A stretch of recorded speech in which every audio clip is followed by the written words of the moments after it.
Welcome to our channel. Today we how to disable Softr auth rules for anonymous users, detailed guide step by step clearly. To disable Softr auth rules for anonymous users, start by logging into your Softr account. Navigate to the application where you want to adjust the authentication settings. In the left sidebar, select the Settings option.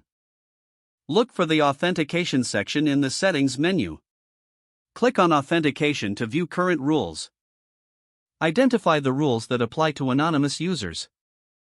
Click on the specific rule that you wish to modify.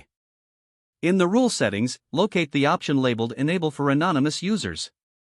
Toggle this option off to disable the rule for anonymous users. Once changes are made, review all other settings to ensure consistency. Scroll down to find the Save button and click it to apply your changes. After saving, return to the application interface. Test the modifications by accessing your application as an anonymous user. Ensure that the changes reflect in the user experience. If everything works as intended, you have successfully disabled Softr auth rules for anonymous users.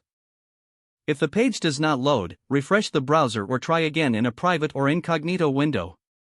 Make sure you are using the correct email address, then retype it carefully to avoid small typos.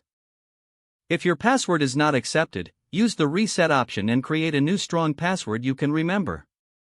Check your spam folder for verification or security emails, then complete any requested confirmation steps.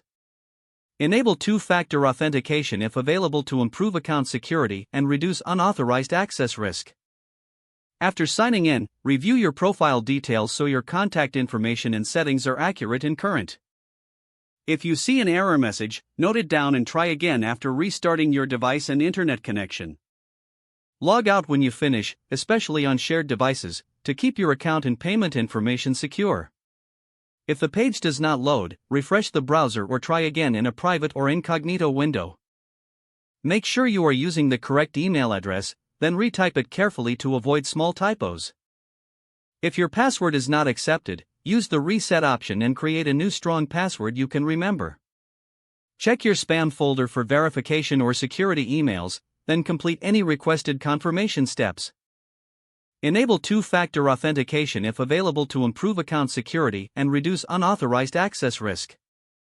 After signing in, review your profile details so your contact information and settings are accurate and current. Don't forget to like this video and subscribe to our channel for more step-by-step tech guides.